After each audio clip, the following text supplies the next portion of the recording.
Bom, como sugere o título, você não precisa terminar assim. A sua história pode ser bem diferente daquilo que você está vivendo hoje.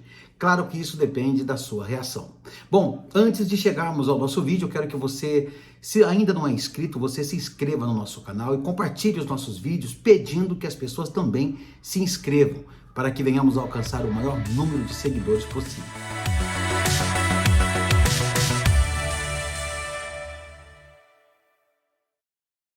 Bom, vamos então falar sobre esse tema tão importante que eu tenho certeza que vai ajudar você. Eu quero falar hoje sobre o fato de você manifestar a reação, porque afinal de contas é isso que Deus espera.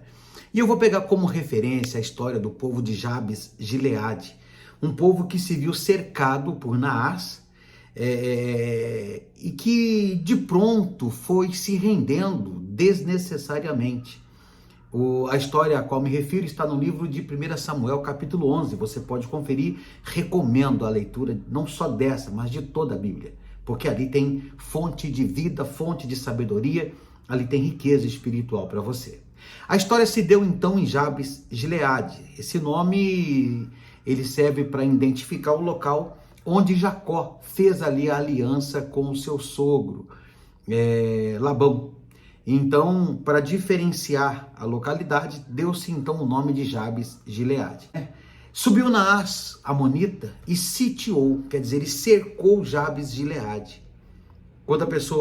Quando se vê na Bíblia sitiado, significa dizer que tudo ali estava tomado, sob o domínio daqueles que lhes impunham o rigor.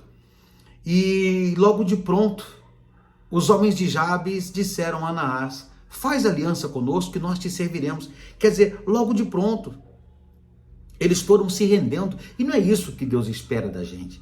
Eu sei que é ruim passar por situações, eu sei que situações às vezes tendem a nos enfraquecer, tendem a nos intimidar, a nos amedrontar, porque somos humanos e estamos sujeitos a isso. E Deus espera tudo de nós, menos que nós nos entreguemos de imediato. Pelo contrário, Ele quer que nós venhamos reagir, esboçar confiança nele e que venhamos assim partir para cima dessa situação, usando aquilo que se fizer necessário para usar, desde que estejamos dispostos a vencer. Afinal, ele nos fez para vencer. Quando Naás ouviu essa proposta, que era a melhor coisa que ele poderia ter ouvido, não satisfeito, encontrando a fraqueza necessária naquelas pessoas, ele disse: tudo bem, eu faço aliança com vocês, mas com uma condição, que eu possa vazar os seus olhos direitos, para que eu traga assim vergonha sobre todo Israel. Então você vê que ele não queria só massacrar aquele povo, ele queria trazer vergonha de modo tal que todos soubessem da maldade que ele fez e da maneira com a qual ele tratou o povo de Israel, fazendo-os serem envergonhados por todo sempre.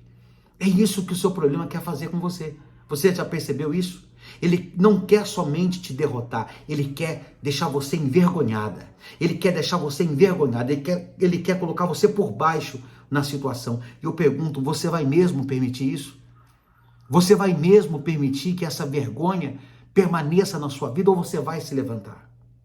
Bom, quando ele proferiu essa proposta, o povo disse assim: então dá-nos 7 dias.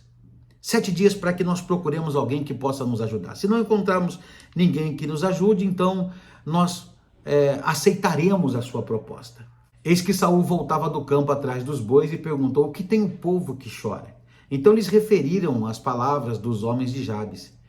E o Espírito de Deus, olha agora quem entrou na jogada. Então o Espírito de Deus se apossou de Saul, quando ouviu essas palavras, e acendeu-se sobremodo a sua ira. Então você vê que, ao contrário do que muitos pensam e dizem, que Deus está indiferente, ou que Deus quer você por baixo, que Deus quer que você aceite a sua situação, você vê aqui a manifestação do Espírito de Deus que se apossou de Saul e fê-lo arder,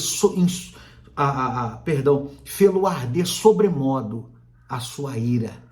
Quer dizer, despertou uma ira dentro de Saul, que Saul diz que ele pegou uma junta de bois, despedaçou e mandou espalhar por todo aquele povoado. E disse: olha, quem não se juntar a Saul e a Samuel é o que vai acontecer com os seus bois quando acabar essa guerra. Então ele ameaçou o povo. Mas por que ele fez aquela ameaça?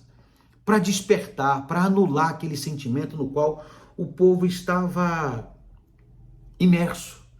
Todos estavam aterrados de tal modo que eles não enxergavam possibilidade. Então foi necessário um choque. Então quando Saul fez aquela ameaça, ele deu como que sabe quando o médico pega o desfibrilador para despertar ali o paciente que está indo embora? Então aquela ameaça foi esse choque para tirá-los daquela situação de medo, daquela situação de impotência, daquele sentimento de fraqueza, de fracasso, de incapacidade. Aquele choque foi para resgatá-los, para trazê-los de volta a si. E quando o povo ouviu isso, você vê, rapaz, que prontamente, olha que bacana isso. Então, naquela hora, caiu o temor do Senhor sobre todo o povo. Eles saíram como um só homem. Tá vendo como é que mudou o cenário? Agora já estavam dispostos a lutar. Depois do despertamento, houve a disposição para a guerra. É isso que tem que haver.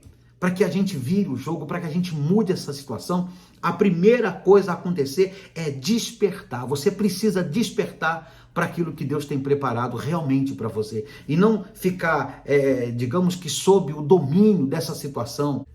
Eu não sei que situação é essa que tem te feito naufragar, mas eu posso lhe assegurar, você não precisa ficar refém dela. Seja ela uma palavra de um médico, seja ela uma condição econômica, seja ela uma condição sentimental, espiritual, não importa.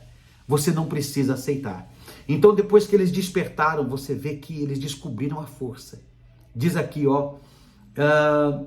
contou-os em Bezeque, dos filhos de Israel, havia 300.000, e dos homens de Judá 30.000, quer dizer, um exército sobremodo. Eu pergunto a você, que resultado se deu? Olha o que aconteceu.